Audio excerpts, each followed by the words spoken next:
وسلم وبارك على نبينا وحبيبنا محمد وعلى آله وصحبه أجمعين وبعد. Tonight, inshallah ta'ala, we will continue from where we left off a couple of weeks ago in the Tafseer of Surat AlHashr. The purpose of this halaqah, which may take longer than I initially intended for it to take, is to go through the Al-Mufassal, to go through basically the last 4 juz of the Quran, from Qaf to An-Nas. As I think, or I believe, and this is not just based on a hunch, but based on the actual content, that all of the major principles and values that the Quran talked about are summarized in these final 4 ajza in different ways. And when I meet people who are hoping to memorize the Quran, and I assess maybe their ability to memorize, because not everyone has the same ability to memorize written words and kind of regurgitate it or repeat it, I say, well, at least try to get the last 4 juz. Try to get from Qaf to An-Nas. It's a really good amount of Quran. It's like 4 juz. It's a nice amount, and it basically has all that you need to know within the Mus'haf.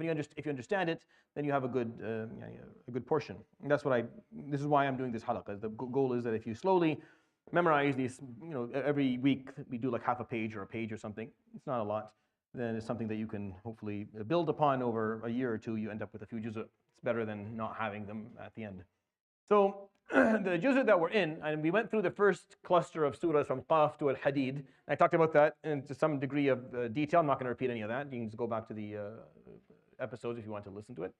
The second cluster is from Mujadalah until Surat AlTahrim, which is the 28th juz of the Quran. All of these surahs are Madani. Most of them are late Madani. The majority of them were revealed towards the end of his life, alayhi salatu wasalam. And they talk about aspects of organization. They organize the relationships for the Muslims, between Muslims amongst themselves, which is what Surat Al-Mujadalah talked about in terms of individuals. Surat Al-Hashr talks about organizing the relationships with other groups, either groups that are living with you who are Muslim, or maybe those who aren't. And then as we go along, you'll see every surah talks about a different organizational aspect. And it's just this whole juz is just organizing life for Muslims in a really, really beautiful way. You'll appreciate what I'm saying once we come towards the end of the juz. It'll become much more clear to you. But Surah Al-Mujadalah talked about the relationship between individuals within the Muslim community. And we went over 4 or 5 different themes of how we're supposed to treat each other or deal with each other as individuals. Surah Al-Hashr looks at it from a group perspective. And the first group that Surat Al-Hashr talked about is how do you deal with those who perform treason or betrayal, which is in this example, or Surat Al-Hashr was Bani Nadir, who tried to kill the Prophet ﷺ, admitted to it, refused to take it back, or refused punishment, or refused any form of justice regarding it, and thus they were removed from the land that they lived in. And today we'll go over, as we go through the verses, there'll be organization with 2 other groups that we'll hopefully be able to cover, inshallah ta'ala. But we stopped at ayah number 4 at the end of the story. I told you the story in some detail over a couple of weeks. I don't like, I do get often the feedback that I repeat myself quite a bit every halaqah, so I'm trying to lessen the amount of times I do that, or decrease the frequency of repeating everything I say. So it's not boring. But if you do want to know more details of the story of exactly what happened with Bani Nadir and how the story was told in Surat Al-Hashr, you can go back to some of the episodes that were done in the last couple of weeks. But to summarize quickly, the surah talked about how Allah subhanahu wa ta'ala had them leave, and because they left, there was no bloodshed. وَلَوْلَا أَن كَتَبَ اللَّهُ عَلَيْهِمُ الْجَلَاءَ لَعَذَّبَهُمْ فِي الدُّنْيا وَلَهُمْ فِي الْآخِرَةِ عَذَابُ النَّارِ. It's because He subhanahu wa ta'ala decreed upon them that they would leave, that they would be excommunicated from the land. Because of that, there was no bloodshed. I mean, no one was punished in this dunya. If they continue to be or to live the way they live, then they will have punishment in the akhirah, adab an-nar. But at least in dunya, there was no bloodshed. And this is an aspect of the organizational lesson that's happening here. That those who betray, whenever there's a contract of citizenship, which is what Surat Al-Hashr looks at, like when you're citizens in a country, how do you deal with the different groups? Because we're not all the same. No country has a homogeneous population. We're very different. What brings us together, what unites us, is obviously that we're citizens of that country, but there's a lot of other aspects of our existence and of our ideology and how we look at things that we are not similar upon. And that's what Surat Al-Hashr kind of looks at. So the first thing within that framework is that if a group of citizens decide to betray or commit treason, then they need to be removed. then they forfeit their right of being citizens, which is what Banu Nadir did. They weren't Muslim, they weren't believers to begin with. So we're not looking at faith here as a reason. It was more the fact that there was an agreement here that we would not inflict harm upon each other, and you would not try and assassinate the leader of the country. When they did that, the punishment was excommunication, which is what the first 4 verses talked about. We're going to go on with verse number 5 today. I left it specifically, I didn't talk about it last time, because it has its own little caveat that I think is worthy of sharing with you, and then we'll continue, inshallah, as the surah goes through the relationship we have with other groups within our community. So we start with ayah number 5, inshallah ta'ala. أعوذ بالله من الشيطان الرجيم. بسم الله الرحمن الرحيم. ما قطعتم من لينة أو تركتموها.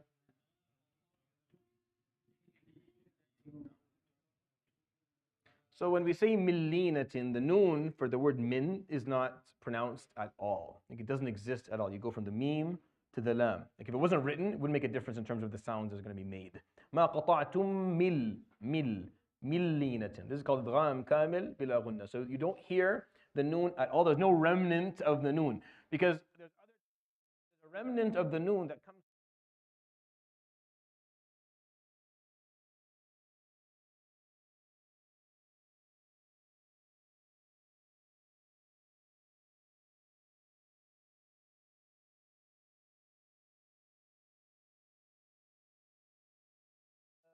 أصولها.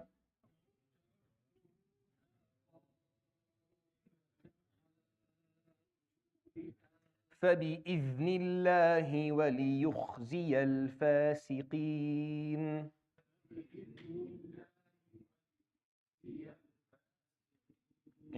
So here's what happened. The Muslims, they hit a siege around Banu Nadir, the castles of Banu Nadir. The castles had high walls, and they had a lot of provision on the inside. Enough provision to withstand the siege, no matter how long the siege that the Muslims were to perform. The people on the other side, within the castles of Banu Nadir, could have easily, if it's a time waiting war, then they're going to win, because they had more food on the inside than the Muslims had in Medina on the outside by far. And that's what was recorded in the first part of the surah, where Allah, in the ayah where Allah subhanahu wa ta'ala says, فَأَتَاهُمُ اللَّهُ مِنْ حَيْثُ لَمْ يَحْتَسِبُوا وَقَذَفَ فِي قُلُوبِهِمُ الرُّعْبَ. And what really caused the diminish of these castles was the fear that entered the hearts of the Bani Nadir. They just got scared.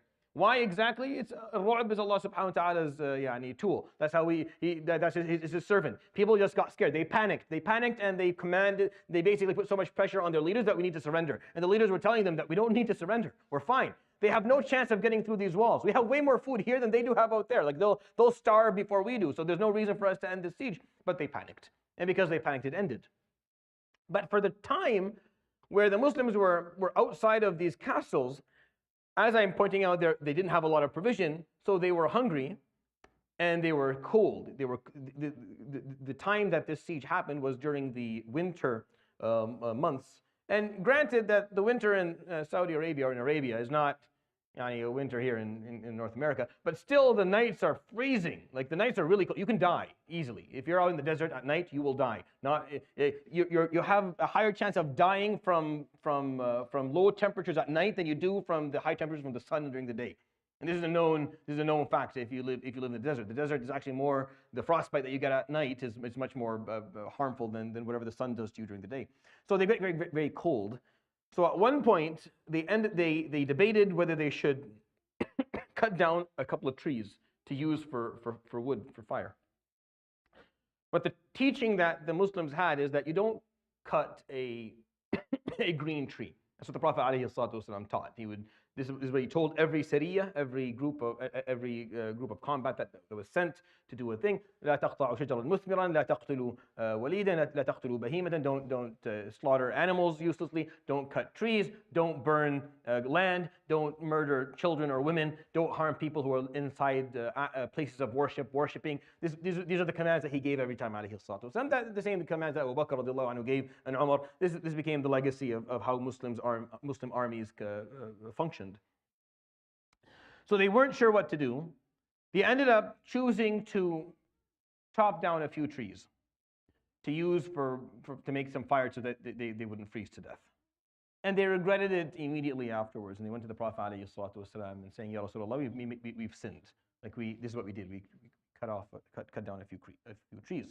So the Quran would come and respond to that, to what happened. It would say, Ma qata'tum min linatin, that regardless of what lina, I named my daughter after this word. That's how it's written. It's like this word here. The word lina means a small yet fruitful palm tree. That's what it means. It's small. It's not one of those 15-meter ones. It's a smaller one, but it's a fruitful palm tree. And in the words of the Quran, ma qata'tum min linatin, and the type of tamr that is taken from it is called the lawn. It's the type of dates that you get from a lina. So they cut down a few linas, a few smaller palm trees. So the Quran came and said, "Ma qata'tum min linatin," that you, regardless of how many of these linas that you cut down, or "aw taraktumuha qa'imatan ala usuliha," or you chose not to do so and let them qa'ima, standing, meaning you taraktumuha, you left it, qa'imatan, standing, ala usuliha, upon their roots, meaning regardless of whether you chose to do, whether you cut one of the qata'tum, the ones that you cut, or the ones that you decide to leave standing, فَبِإِذْنِ It's all within with the permission of Allah subhanahu wa ta'ala. وَلِيُخْزِيَ الْفَاسِقِينَ, and for the deviants, or the ones who went astray, to be humiliated by Allah subhanahu wa ta'ala.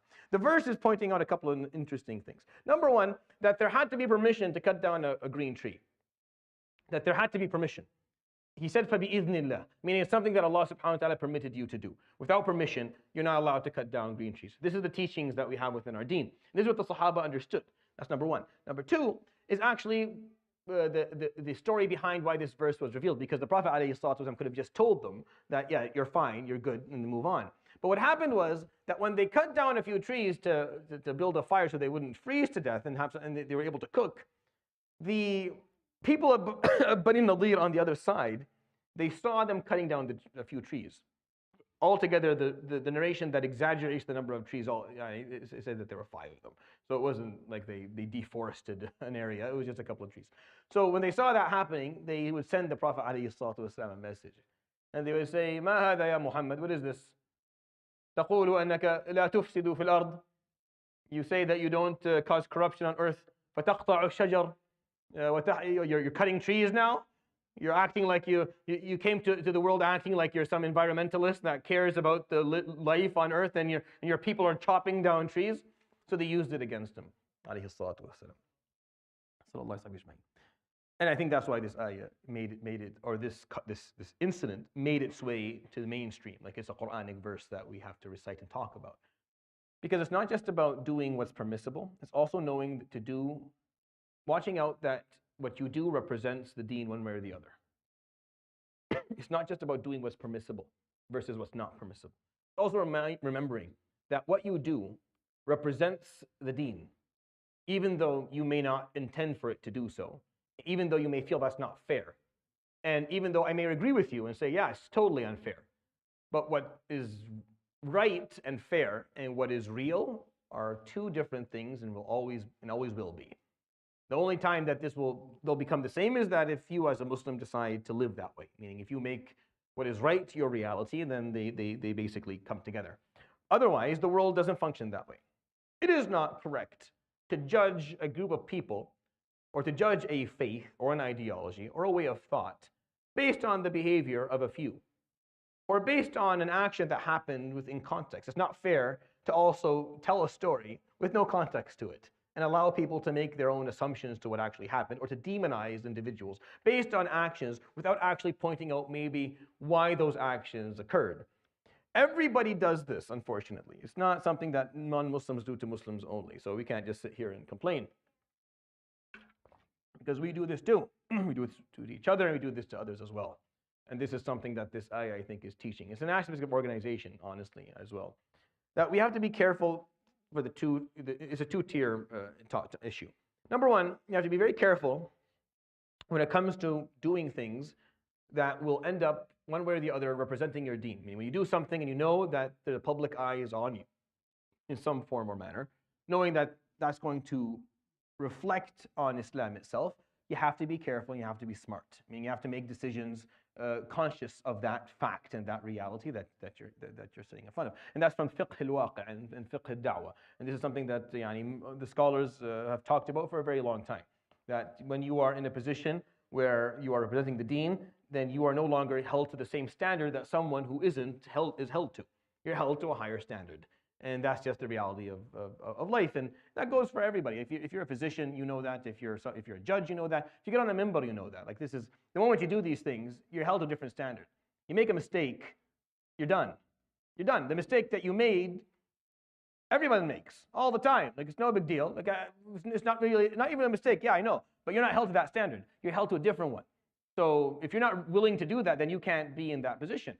So for the Muslims here, they're told, look, you're representing Islam. You stand on the front, you're a frontliner within the army of the Prophet ﷺ.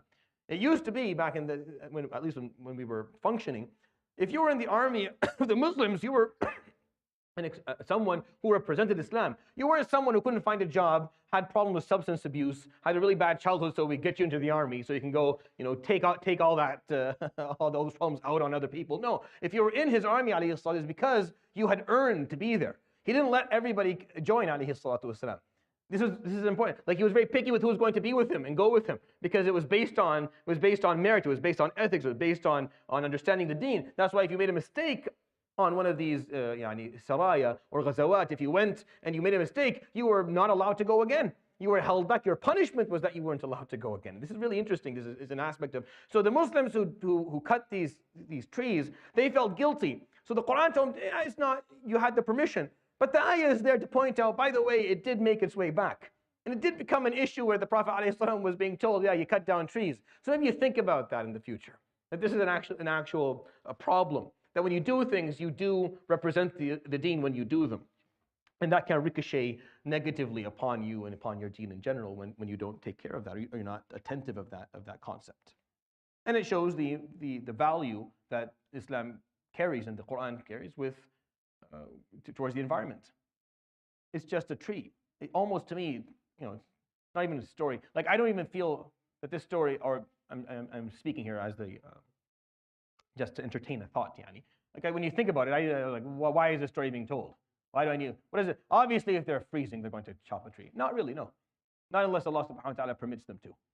Understand the idea here? Because you're like, well, I'm starving and I'm freezing, so I should be able to chop a tree down and no one should hold me accountable. The Quran says, no, well, we permitted you to do it, so you're okay. But no, you still need permission. You can't just chop. You can't do stuff like that. You can't harm. You can't go around harming the earth and cutting down green trees because it suits you or because it works for you. And I always thought that this ayah was just very meaningful in that sense, that there has to be permission.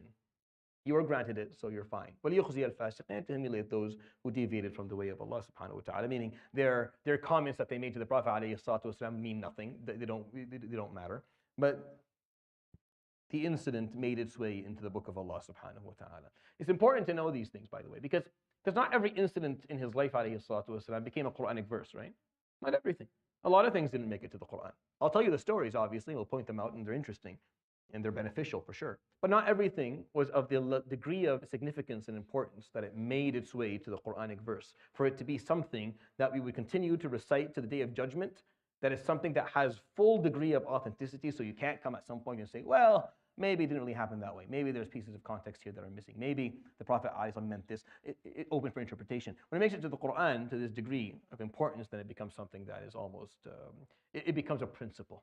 It becomes an Islamic value, which is what this, the organization piece is not just here, not just with the people, but it's also with the earth and with what the earth produces. So we continue, inshallah, the verse after it, because now we move on to another.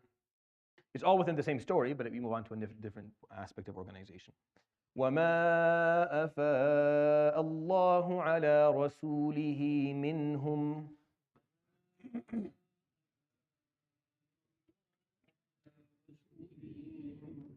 فَمَا أَوْجَفْتُمْ عَلَيْهِ مِنْ خَيْلٍ وَلَا رِكَابٍ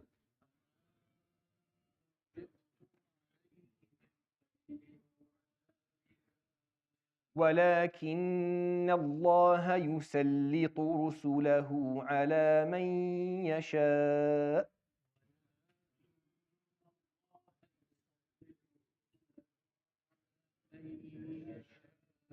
وَاللَّهُ عَلَى كُلِّ شَيْءٍ قَدِيرٌ.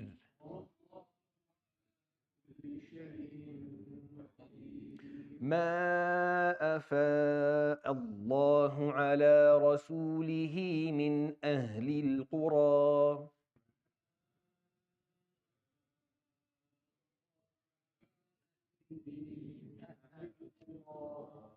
فلله وللرسول ولذي القربى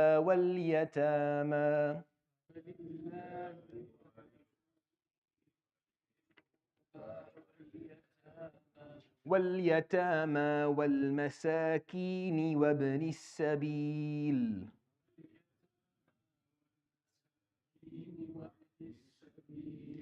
كي لا يكون دولة بين الأغنياء منكم.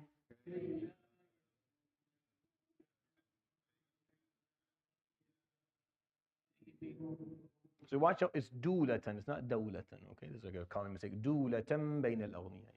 وما آتاكم الرسول فخذوه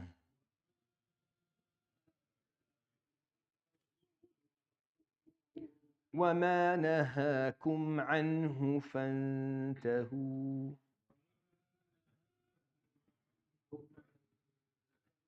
واتقوا الله إن الله شديد العقاب.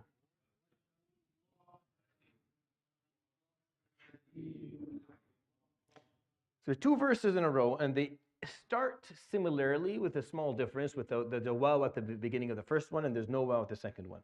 And this happens in the Quran in a couple of places where you have a waw or a fa at the beginning of the verse, and then the verse after is similar beginning without that, like فَإِنَّ مَعَ الْعُسْرِ يُسْرًا إِنَّ مَعَ الْعُسْرِ يُسْرًا. There's a lot of examples like that. And whenever that's the case, the majority of times, almost all the times, I can't think of an example that's not correct here, not true, is the first one is commentary on a specific incident, and the second one is a general rule. Yeah? So فَإِنَّ مَعَ الْعُسْرِ يُسْرًا, for example, that's for the Prophet ﷺ specific problem, and إِنَّ مَعَ الْعُسْرِ يُسْرًا is the law, is the rule. This is how it's going to be for everybody. And very similarly, وَمَا أَفَاءَ اللَّهُ عَلَى رَسُولِهِ, he's specifically regarding the incident of Bani Nadir, and then the second one is the general rule for fate. So let's point out what fate means to begin with. So وَمَا أَفَاءَ اللَّهُ, أَفَاءَ is to offer. What أَفَاءَ اللَّهُ means what Allah subhanahu wa ta'ala offered, what He offered as fate. The word fate is the bounty or the loot that an army gets without bloodshed, without actual combat. Right? That's what fate is. Ghanima is what an army gets in terms of bounty or loot through combat. And anfal is both. Okay? And that's the majority of scholars, that's how they understand these terms. So the word anfal, which is the name of the surah, يَسْأَلُونَكَ عَنِ الْأَنْفَالِ قُلِ الْأَنْفَالُ لِلَّهِ وَالرَّسُولِ فَاتَّقُوا اللَّهَ. So that's everything that the bounty from war, or if an army goes on a conquest, whatever comes back is anfal, is going to be divided the way Allah subhanahu wa ta'ala wants it to be divided. If it's ghanima, if there was combat, وَاعْلَمُوا أَنَّ مَا غَنِمْتُم مِّن شَيْءٍ فَأَنَّ لِلَّهِ خُمُسَهُ وَلِلرَّسُولِ وَلِذِي الْقُرْبَى وَالْيَتَامَى وَالْمَسَاكِينِ وَابْنِ السَّبِيلِ إِن كُنتُمْ آمَنْتُم بِاللَّهِ وَالْيَوْمِ الْآخِرِ. Then there's a fifth of what is made of the bounty that comes from combat is going to be in the hands of the leader. So it's for Allah. When he says فَلِلَّهِ وَلِلرَّسُولِ, well, Allah subhanahu wa ta'ala doesn't need money. And the Prophet ﷺ took no money anyways. It was just whatever they were going to, it would be spent on either the poor, the needy, the relatives of the Prophet ﷺ's family, and other groups of people, masakeen, yatama, the orphans, ibn sabil, as the ayah talked about. The fate, which is what you're going to make without combat, which is what happened in the story of Bani Nadir. There was no combat in this story. They set up a siege and they gave up and they left, and there was no combat. No one fought. There's no bloodshed whatsoever. Now, what is the norm? The norm in Arabia is that the warriors get everything, regardless of whether it's ghanima, whether it's fate. The anfal go to the people who were in combat, period. And that's how Arabia functioned forever. And that was the agreement. That was the custom. There was no... This rule was not even a rule that needed to be written anywhere. That was just the full understanding of it. No one liked these rules. that the Prophet ﷺ brought forward at all. They were not rules that were like. That's why if you study the beginning of Surat Al-Anfal, there's a story behind it because they didn't like it. And then if you study the ayah وَاعْلَمُوا أَنَّمَا غَنِمْتُمْ, there's also a story behind it because they didn't like it. And then this ayah here, they also didn't like it. Because now the guy in this doesn't mean that the soldier's not paid. No, they're paid for what they for their time. But the bounty and the loot was considered as only for those who actually participated in whatever happened, whether it was a siege or a war, or whether it was a standoff or whatever it was. That the people who were participated are the ones who are going to get it. And this ayah said, وَمَا أَفَاءَ اللَّهُ عَلَى رَسُولِهِ مِنْهُمْ. And whatever Allah subhanahu wa ta'ala granted you guys as fate from them, from Bani Nadir, the people who just left, فَمَا أَوْجَفْتُمْ عَلَيْهِ مِنْ خَيْلٍ وَلَا رِكَابٍ. You did not use أَوْجَفْتُمْ. The ijaf is a command that is given to a horse to run at a certain speed. Usually that speed is involving combat. And if you're like, wow, that's specific, yep, it is. The Arab were very, very good at specifying everything to do with horses and camels. It is, I don't want to say it's ridiculous because that may come off as disrespectful because that's not my goal here. But it was very difficult for me when I was growing up. We had to study these terms. And there's a book called Fiqh al-Lugha, Imam al-Tha'alibi, you can buy it. It's not that expensive actually. And it's one of those books where half of the book is just chapters on the different terms the Arab used to describe aspects of horses or camels, or ways they walked, or ways they sprinted, or ways they drank, or ways they ate. Honestly, there's different, depending on exactly what the horse looked like, or what the camel looked like, and what they did. So, فَمَا أَوْجَفْتُمْ الْإِيجَافِ, meaning you never gave a command to a horse during this battle to charge at the speed of combat. So you didn't really do anything. That's what the ayah is saying. فَمَا أَوْجَفْتُمْ. You did not command a horse, min khaylin, which is horses, وَلَا رِكَابٍ, and rikab is used to describe camels. So the ayah is saying all that was granted to you by Allah in terms of fate from Bani Nadir, well, you did not command your horses to charge into combat, nor your camels to get it. فَمَا أُجَفْتُمْ عَلَيْهِ مِنْ خَيْرٍ وَلَا رِكَابٍ. Does that make sense? وَلَكِنَّ اللَّهَ يُسَلِّطُ رُسُلَهُ عَلَى مَنْ يَشَاءُ. However, Allah subhanahu wa ta'ala will send His servants or His messengers upon whomever He wants. And here He's referring to a ru'b, which we talked about a moment ago. How this whole siege ended is وَقَذَفَ فِي قُلُوبِهِمُ الرُّعْبَ يُخْرِبُونَ بُيُوتَهُم بِأَيْدِيهِمْ وَأَيْدِي الْمُؤْمِنِينَ. They ruined their own homes with their own hands because they panicked and got scared. You didn't have to fight, you didn't have to pull your sword out of its socket, and you didn't have to command your horse to charge in combat. But Allah subhanahu wa ta'ala ended it that way. وَلَكِنَّ اللَّهَ يُسَلِّطُ رُسُلَهُ عَلَى مَنْ يَشَاءُ وَاللَّهُ عَلَى كُلِّ شَيْءٍ قَدِيرٌ. Allah subhanahu wa ta'ala is capable of all, which is obviously the theme within the Quran, that a lot of the wars ended that way. That's how Ahzab ended. The Battle of the Trench there was very little fighting, aside from maybe Sayyidina Ali ibn Abi Talib and Amr ibn Wood down the trench, and maybe a few of the Muslims who caught a random arrow in a place and died. Really, there was no combat. They didn't fight. Allah subhanahu wa ta'ala sent the wind one night after 21 nights of siege, and the wind was so strong that it was literally ripping these tents. And when I say tent, it's not like a camping tent where it's just, no, I'm talking about, when you talk about Arabian tents, these are, you dig a couple of meters into the ground to put in these are like houses. And the wind was strong enough that it ripped it from the ground, and people couldn't see, they couldn't breathe, they had to leave. So they left. So this happened in the life of the Prophet ﷺ numerous times. And historically, it happened a lot as well. If you're someone who's interested in the history of wars, not that I think you should be, but if you are, then you'll find out that not all wars ended in combat. A lot of wars did not make it that far. So when that's the case, and one army wins, then whatever bounty is left is going to be called fate. And Islam has a specific ruling for it. Where is the ruling for it? So Allah subhanahu wa ta'ala said, regarding Bani Nadir, you didn't do much, so it's not going to be yours, right? And then the ayah after it sets the rule. What's the rule? مَا أَفَاءَ اللَّهُ عَلَى رَسُولِهِ مِنْ أَهْلِ الْقُرَى. Whatever Allah subhanahu wa ta'ala offers His Prophet in terms of fate from any of the surrounding towns, cities, or villages. Like if this happens again and a siege is set, or there's a war, and it ends with no bloodshed and there's still bounty to be found, which is fate, where does it go to? فَلِلَّهِ وَلِلرَّسُولِ وَلِذِي الْقُرْبَى وَالْيَتَامَى وَالْمَسَاكِينِ وَابْنِ السَّبِيلِ. Then all of that fate will go to Allah subhanahu wa ta'ala and His Prophet to be distributed for ولذي القربى. القربى meaning the poor relatives of the Prophet ﷺ's family. Reason being that's specifically talked about here, that the Prophet ﷺ, they would offer them in terms of responsibility. Like the Prophet ﷺ never offered people outside of his family to do the difficult work. If you go through his life, you find that every time there was a battle, the person he put up front and the person who passed away or died was from his family. On the day of Badr, it was Ali and Hamza and Abu Ubayd ibn al-Harith, all his cousins, alayhi salatu wasalam. When he put someone to lead on the day of Mu'tah, it was Zayd and Ja'far first. Zayd is adopted son and Ja'far his cousin. So whenever he offered alayhi salatu wasalam, it was always the family.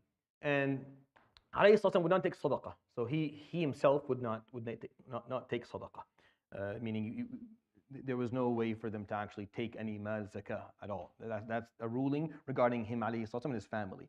So a part of the fate would be something that the Prophet ﷺ was able to offer his family in compensation to the fact that he's not really doing anything for them outside of that, and the fact that they are carrying a responsibility that is heavier and much more profound than the people around him, which is why that walid al-qurba is there. And another meaning for walid al-qurba is those who are the closest to you in terms of as a country. Who are those who are closest to you that are in need? Then you start with them. And that, of course, al-aqrabuna awla bil ma'ruf is an Islamic law, meaning you always start with those who are related to you or closest to you. It doesn't have to be blood relations. It could be anything that whatever. You start with the closest and then you move on. You don't aim for those who are farther away. You start with those who are closer to you. Walid al-qurba wal yatama wal masakin wa ibn as-sabil. Al-yatama, obviously orphans, wal masakin, which are those who are needy or poor. Wa ibn as-sabil, those who are ibn as-sabil is someone who is a refugee, basically, in layman terms, or in the terms of this time, is a refugee, someone who is cut between countries. He's Ibn Sabil. He's on the Sabil is a road or a path. Ibn Sabil, he's the son of the path, meaning he doesn't have a place to live. He has nowhere to go, which is basically what the definition of a refugee is. So this is where the wealth is going to go. They didn't like that. They didn't. No one did. This was actually a really negative selling point for Islam. Like a lot of people who would, like, monotheism is an easy sell. It's not difficult to convince someone of monotheism. It really isn't. It's very simple. It makes sense. It's the best explanation that exists for the life that we lead in the world that we live in. The problem for the Arab was more some of the rulings that the Prophet ﷺ was bringing forward. He was bringing these rulings and he was breaking the norms and changing the custom and coming up with stuff that the people didn't have before. But you have to just stand in awe of the few words that come after this. He says, كَيْ لَا يَكُونَ دُولَةً بَيْنَ الْأَغْنِيَاءِ مِنْكُمْ. Now the reason, he's saying subhanahu wa ta'ala, the reason that the fate is going to go to the poor and the needy and the refugees and the orphans and those who have no way to make a living, and not to the warriors and soldiers who are in combat, it's so that wealth does not become circulatory amongst those of you who are wealthy. Dula is something that is circulated in a small group. That's what dula is. Something that is like they used to use it the Arab used this term mostly for glasses. The glass would just go around the group and come back. It would stay within the group, meaning they would just drink. This is their drink. No one's going to drink. So kayla yakuna. Kayla means in order for something not to be, or the reason for it is the following. You don't have a lot of these phrases in the Quran. In the Quran, Allah subhanahu wa ta'ala does not always offer reasonings for things. Not always. He offers benefits. He tells us what to do, and he tells us some of the benefits. But he doesn't always tell us why. That's kind of sometimes left for us. And sometimes it's left because if you're given a reason for something, then once the reason doesn't exist anymore, neither does the ruling. And sometimes these rulings are going to stay. So Allah subhanahu wa ta'ala never explained to us why it is that we don't eat pork. He just said, you're not eating pork. If he granted us a reason, then once you remove the reason, then you can go ahead and do the action. He didn't give us a reason. So you can come up with whatever you want. You can make things up if you like. Why we shouldn't eat pork. Do what you want. Write essays. Write books if you like. Make documentaries on it. It doesn't matter. He said not to eat it, so we're not going to eat it. I don't care. Like if a pig is born in a castle in Westminster, and it only drinks milk and eats caviar all its life, and is pampered and powdered, and they tell it stories to go to bed, and they wake it up with song, and it plays yoga every day, it's still haram to eat. It doesn't matter what, because there's no reasoning. The Quran didn't tell us why. It just told us don't do it. We're done. It doesn't matter anymore. This ain't that actually applies for a lot of Islamic laws. Zina is haram. It's haram. It'll always be haram. There's nothing you can tell me. You can't, go ahead. Go crazy. Give me a scenario, an insane scenario. It's still going to be haram. Like you can think of things that are like completely impossible to happen, and it'll still be haram because we weren't given a reasoning for it. Now, that doesn't mean there isn't a reasoning for it. No, it just means that there is no reason that can ever be removed that would allow this to be okay. Meaning, this is haram or halal for a number of reasons that in the wisdom of Allah, none of these reasons will never fully go away. That's why this will always be haram moving forward. And sometimes we'll find what these reasons are, we'll find out, and sometimes we don't. And as a Muslim, you have to be okay with that. Again, knowing that Allah subhanahu wa ta'ala is the wisest of rulers, of rule givers or rule makers. So when He gives a ruling, He's not doing it just because there's nothing else to do. He enjoys watching us suffer and not be able to enjoy something that is helpful. No, He's telling us not to do it because it's harmful. Now, whether we can figure out how harmful it is or why is up to us. We may do that, we may not do that. But I'm trying to explain to you from a legal perspective, it continues to be haram regardless. But when He gives a ruling, no, that matters. Because He's telling us when He gives us, a reason, forgive me. When He gives us a reason, that matters because He's telling us when that reason doesn't exist anymore, then you can go ahead and do this. It's not a problem. This is actually limited by the existence of the reason. So He gave us a reason here, why it is that fate is going to be established that way. And it's not just fate, it's ghanima, because He didn't like ghanima, the way that ghanima was going to be given. He actually gives the basis for the Islamic financial system. كَيْ لَا يَكُونَ دُولَةً بَيْنَ الْأَغْنِيَاءِ مِنْكُمْ. So that wealth is not going to continue to be circulatory between the wealthy, that assets and money doesn't just stay between the wealthy. Meaning the system cannot be rigged to make the rich richer and the poor poorer. This is what He's explaining, subhanahu wa ta'ala. That the reason that this is why you're going to do it. Yes, you went on combat, you were there, he wasn't, he's going to get it because you didn't, that's what's going to happen. Well, why? It's not fair. This is the reason. Because you can't have a financial system set up where it's rigged for the rich people to become richer and the poor to become poorer, which is what we're living in today. This system that we're living in is rigged. Let me just say, it is rigged. There is not much you can do. Like you can try, it doesn't mean you can't leave the socio-economical bracket that you're in, but in order to leave it without breaking a lot of ethical rules is going to be very, very difficult.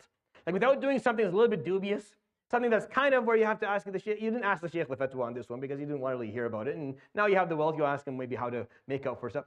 It's not, because the way the system is put together, it's rigged. It's rigged so that it doesn't work that way.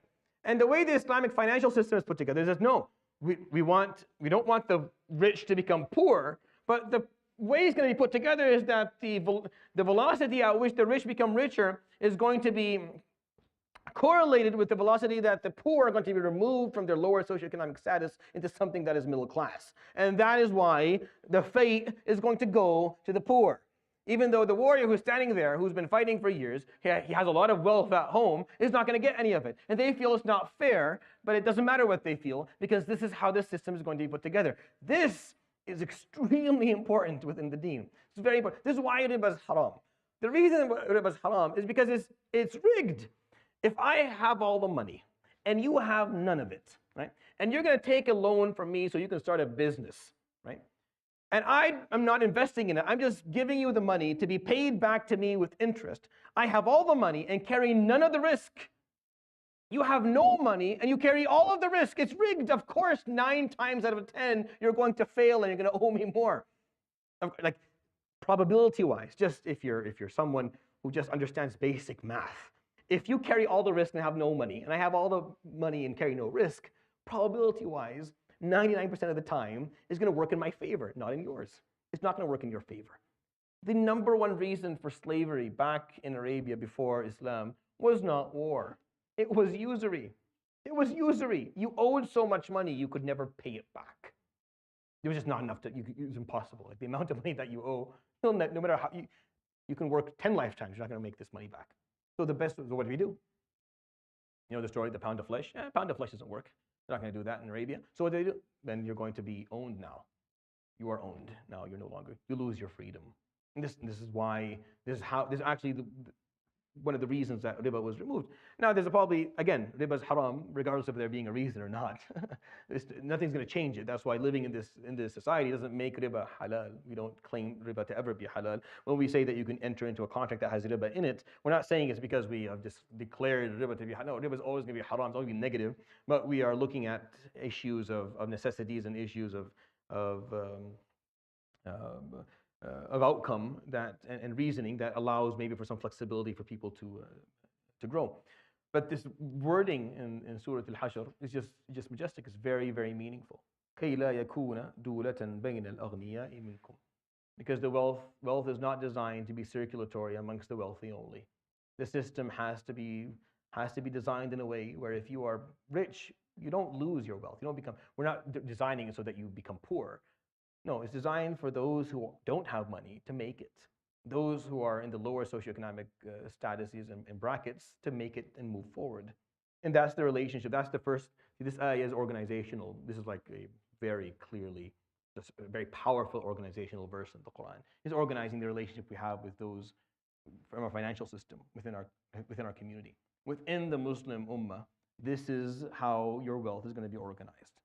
You're going to have it designed in a way where those who don't have wealth have the chance to make it. It's not going to be rigged against them. The odds cannot be fully against. You see, that's why when it comes to, for example, if you remove usury, what you end up having as alternatives is either loans with no interest rates attached. And that's much more fair, because as someone who is loaning the money, I have the money, but I'm also losing something, because at this moment, I don't have it anymore. You have it. I have to wait for a while to get it back. So it's a bit more just and fair. Or I invest in what you're doing, meaning you don't have the money, but you have the ability to work. So I invest in you. Investing in you means I carry a certain degree of the risk with you. I carry a degree of that risk. And as long as I carry a degree of that risk, we're leveling the playground a little bit more. So it's not the person who has no money who's carrying all of the risk. The person who has the money is also carrying a certain degree of that risk, which is why investment is investing in work is actually what, that's why murabaha and mudaraba and all the, you study the books of fiqh, there's a lot of different systems that allow people to work together, especially if both parties aren't equal. I mean, one party is going to bring the muscle or the idea or the time, and the other party is going to put in the money. Well, how are we going to do that? There are ways to do that. Riba is not the one.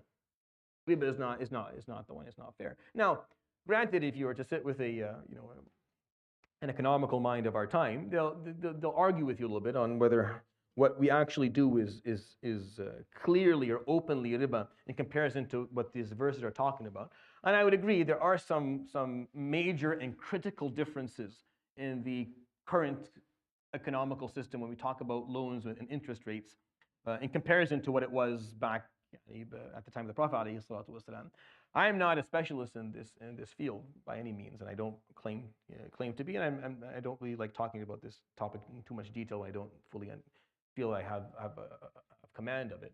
But there are enough differences between what usury was back at the time of the Prophet ﷺ and what loans are today to open these arguments, to at least allow for discussions, because it's not exactly the same thing.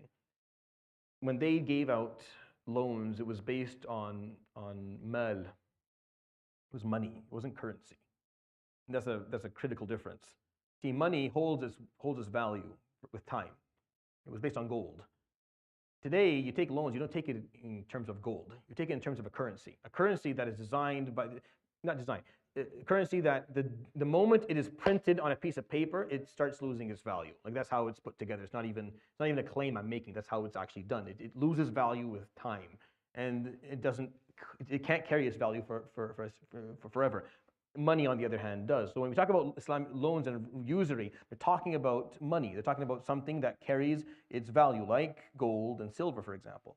Currencies like the Canadian dollar, American dollar, any dollar, it's just, they have like a fancy printer and they just print out these sheets and they give it to you. Nothing's backing it up anymore. In 1971, they stopped backing up the dollar with gold. It was backed up with gold before that. And what I'm saying right now would, if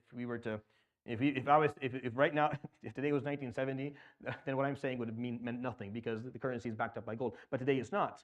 It's just a promise. It's just a trust that the community has in this bill.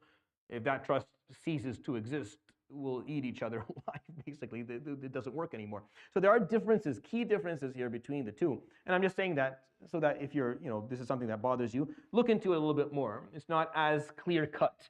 It's not like, it's all, there's a little bit of room because it's not exactly the same. The financial system is different. But what I think is not different, and I think that the Quran is talking about, is that the financial system that we're living in, regardless of the loans and the way that they're run and all that, is that it's still rigged.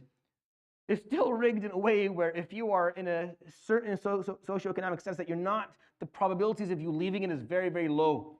The probability of you actually getting out of that socioeconomic status to a higher one is actually not very high. It's very, very difficult. The system is rigged against you. The odds are not in your favor to get out. And what the ayah is saying here is the opposite. The reasoning. He uses the word kayla yakun. Kayla it's a reasoning. He's telling you the why. He's telling you the why. He didn't have to, subhanahu wa ta'ala. He could have just easily gave us this verse and we didn't have to even have this discussion. But he told us why. And why is that it cannot be dulatan. It can't be just circulatory amongst the wealthy. Wealth has to leave that circle. It has to be pumped out to the general public so they can use it, so they can build their own companies or businesses, or they can find ways to make a living for themselves. If it stays circulatory in a small group, then they'll get richer, they'll get poorer, and we're back to slavery again. We're back to if you go back in history, look, if you don't learn from history, we just repeat it, and right? That's pretty much something we've established as a human. And historically, economical systems that were rigged in a way where the rich got richer and the poor got poorer, turned into either societies that were filled with different degrees of slavery, or societies that ended up having different degrees of citizenship. You had grade 1, grade 2, grade 3, grade 4, grade 5. People were not treated or seen as equal. And I would argue pretty openly that we're not very far away from that. We're kind of living that right now. I think people in power just became much better at camouflaging it. I think we're just living in a time where they're much more. They know how to make sure for you not to notice, and for me not to really pay attention. That wow, this is actually not really. This doesn't make a lot of sense. And when you start thinking about certain numbers, you actually start coming to these conclusions that there's a lot of. And I'll give you an example. It's a silly example, so you don't have to memorize it, but I do want to share it with you. I was doing calculation the other day with my dad, and we were watching. I love watching football. It's a pastime of my weekends. So I'm watching it, and I just out of curiosity just looked up a player was really doing a bad job, and I just looked at how much does this guy make. So I calculated he makes a week more than my dad and I make a year. All right, he is 21 years old and he has no degrees. He just is really good at kicking a round ball. Between me and my dad, there's like maybe 55 years of education, right? And maybe 60 years of experience in the workplace. And a year, we make less than he makes a week. Now, if that doesn't tell you that there's something wrong with the world, then I don't know what.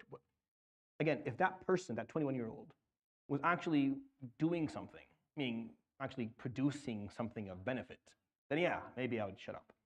But it's a game. It's a game. I love the game. Don't get me wrong. I love the game. I can't imagine if they canceled the Premier League, I wouldn't know what to do with myself.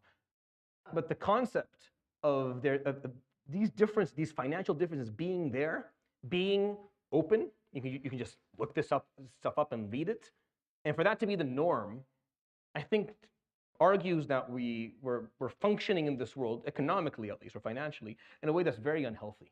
To say the least, it's very unhealthy. Because that's not how the world should work. When you think about it, teachers and doctors and people who build, these people should not be worrying about things. These people should be making a good amount of money because these are the people who are building the world that we live in. Maybe I don't know. It's always been like that, by the way. Entertainers have always made a good buck.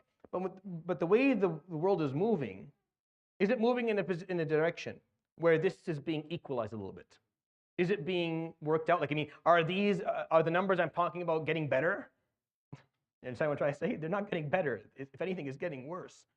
It's getting worse. People are I'm finding it more and more difficult to convince people to go and seek it in education.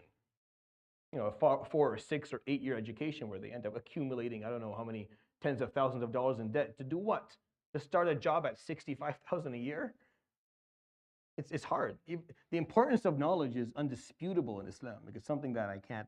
It'd be very, very sad if we started like not valuing. I value knowledge for knowledge. We should value knowledge for knowledge, not for the money. But it's also hard to explain to someone why they should walk down this path when this is what they're looking at, when the financial outcome of their life is going to look like that. And it comes from a system that is rigged. It's just not. It's not set up. It's not designed in a way to be fair or to help people. كَيْ لَا يَكُونَ دُولَةً بَيْنَ الْأَغْنِيَاءِ مِنْكُمْ. It's a beautiful. I love this. Most people love the verse, the piece after it. It's probably used way more. وَمَا أَتَاكُمُ الرَّسُولُ. You hear that way more. We don't talk about the one before it. But to make this piece that I'm emphasizing for you more valuable, after it is where Allah subhanahu wa ta'ala said, وَمَا, this very famous ayah that is used almost on every minbar every single week around the world. وَمَا آتَاكُمْ. It's used, and by the way, it's used a lot. It's commonly used incorrectly, by the way, and it's used in ways that is not fair and not appropriate, and it comes from sometimes it's used very ignorantly, unfortunately, even though it's an extremely important part of our deen. Sometimes it's not used appropriately. وَمَا آتَاكُمُ الرَّسُولُ فَخُذُوهُ. And whatever it is that the Prophet gives you, teaches you, then you must take it. وَمَا نَهَاكُمْ عَنْهُ. Whatever he forbids you from, فَانْتَهُوا, then you must forbid yourselves from. وَاتَّقُوا اللَّهَ. And be mindful of Allah. And know that doing that is mindfulness of Allah, and that's taqwa. إِنَّ اللَّهَ شَدِيدُ الْعِقَابِ. Indeed, Allah subhanahu wa ta'ala has the most severe punishment. So you can see the intensity of the verse right after he says, كَيْ لَا يَكُونَ دُولَةً بَيْنَ الْأَغْنِيَاءِ مِنْكُمْ. He tells you, yeah, you're going to give them the money because you can't have the wealth circulating amongst the wealthy. It can't be rigged to make the poor poorer and the rich richer. And by the way, whatever the Prophet tells you, you must listen. If he tells you, if he commands you, you have to obey. And if he forbids you, you have to forbid yourself, because they didn't want to do it. The reason this ayah is there because some of them were like, no, the bounty has always been for the warrior. What do you mean I have to go give it? No, I don't. They started objecting. It wasn't 1 or 2 people. It actually became a group. It became a discussion amongst the Jama'ah. And the Quran didn't point out who, neither the Prophet ﷺ. And that's not the point. The Sahaba were human beings. And the point of this is not to belittle anybody or to use it as a way to diminish their value. Obviously, they are the stars in our sky.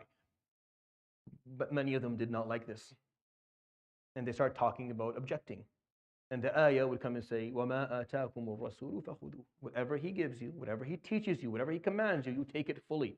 Whatever he forbids you from, you forbid yourself from. And be mindful of Allah. Indeed, Allah has the most painful punishment. See, the end of the ayah it's a threat. It is a threat. You will listen and you will do exactly as you're told. Exactly as you're told. And you'll be mindful of Allah and know that the punishment is severe. Why? Because you cannot mess with this. Because this is an issue of organization. It's an issue of logistic and legality. You can't have a financial system that is rigged. You can't.